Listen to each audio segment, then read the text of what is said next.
नाम भी दो।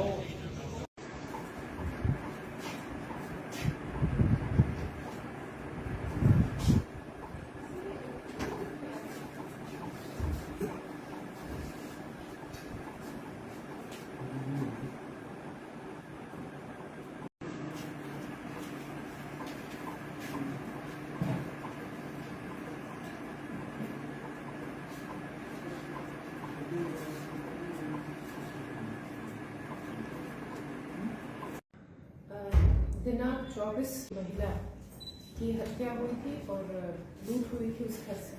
तो उस पर हमारा जो जैसे ही खबर मिली थी तुरंत मैं स्वयं और मेरे साथ जो उच्चाधिकारी एडिशनल एसपी साहब, सीओ साहब, SHO स्वयं मौके पर पहुंचे थे। मौके पर पहुंचते ही हमने FSL की टीम को, डॉग स्क्वाड को, MOB को बुलाया था साक्ष्यों का आकलन करने के लिए। FIR इसमें तुरंत दर्ज कर ली गई थी। विभिन्न टीमों का गठन किया गया था और इसमें हमें अब सफलता मिल गई है। जो इसमें बड़ी विचित्र बात ये है कि ये FIR जो दर्ज जिस परिवादी ने करवाई, जो मृतक का पोता है, वही हत्यारा निकला।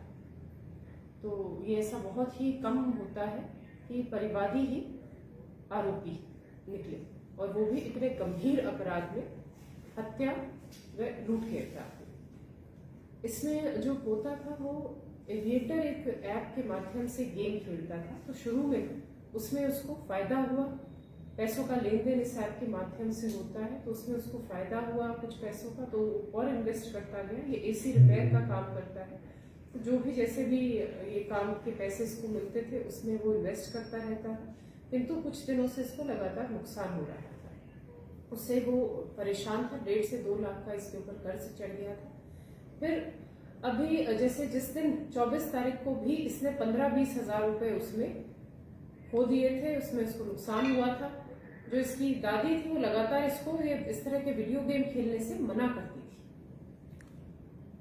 इस चीज से परेशान होकर उसने 24 तारीख के दिन, जब वो अकेला घर में था अपनी दादी के साथ और इस तरह से झगड़ा हुआ, तो सोच समझ के पूरा एक हत्या का इसने पूरा प्लान बनाया और अपनी दादी का जो एक वो तौलिया होता है उससे गला घोट के उसकी हत्या कर दी। उसके कान से जो टॉप्स वगैरह लूट लिए और घर में जो और जेवरात रखे थे उसकी माता के, उसकी बहन के, और जो कुछ कैश रखा था उसको भी उसने लूट लिया।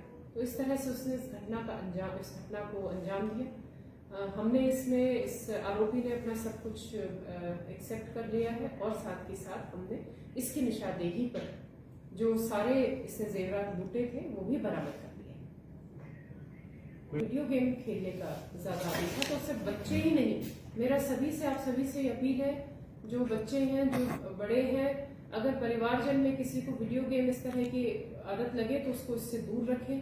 खेलने में आप बच्चों को लगाएं, जो फिजिकल गेम्स हैं उनमें लगाएं, पढ़ाई में लगाएं। ये इतने ज्यादा एडिक्शन कर देते हैं कि फिर उसको कुछ और समझ में ही नहीं आता है। जो ये पोता है, ये पोते की उम्र ही लगभग 24 साल है। तो ये ना बच्चा भी नहीं है, ना समझ भी नहीं है, पैसे कमा भी रहा था, लेकिन इस एडिक्शन की वजह से इसने अपनी ही दादी की हत्या कर दी। तो इससे बड़ा और क्या अपराध होगा।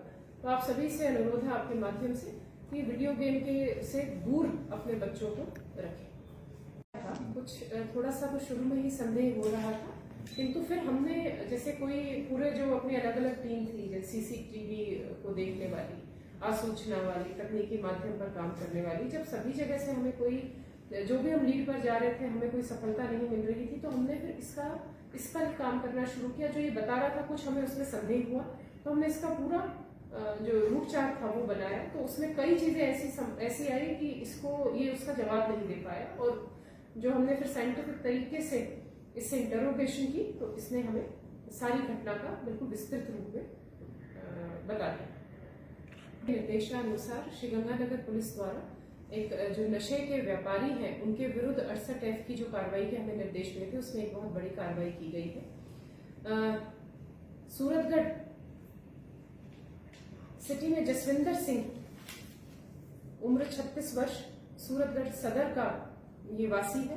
इसके विरुद्ध एनडीपीएस के प्रकरण दर्ज थे और इसमें एक जो प्रकरण जिसमें लगभग 4 क्विंटल डोडा चूरा जब्त किया गया था, उसमें भी आरोपी था। तो उसने पिछले 6 वर्ष में इस तस्करी से जो अपनी संपत्ति बनाई उसका हमने पूरा ब्यौरा लिया, जिसमें इसके 3 बीघा जमीन नेशनल हाईवे पर खरीदना, जिसमें एक होटल भी था।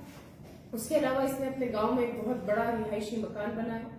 तो इनको हमने अभी मेरे आदेशानुसार एसपी के उस पे एसएचओ ने सीज किया। इसका हमने आगे इस्तगासा तैयार करके एनसीबी में भेजा है। पूरा हमारी कार्रवाई तैयार है और हमें पूरा विश्वास है कि एनसीबी से भी अप्रूव होकर आ जाएगा। तो इसको हमने कुर्क सीज कर लिया। ये लगभग 6.5 करोड़ के लगभग संपत्ति की वैल्यू है।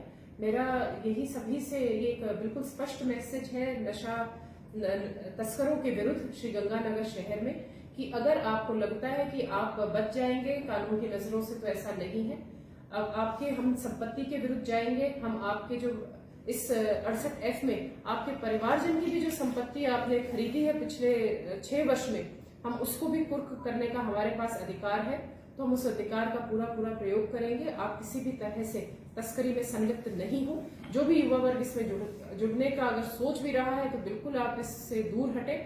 ना ही तो तस्करी में आए, ना ही जो स्थानीय स्तर पर भी जो छोटा डील करते हैं, डीलिंग के डीलर के रूप में, ना ही उसमें आप किसी भी तरह से आप अपने आप को जोड़े। ये बहुत बड़ा अपराध है, युवा पीढ़ी को बिल्कुल खत्म कर रहा है।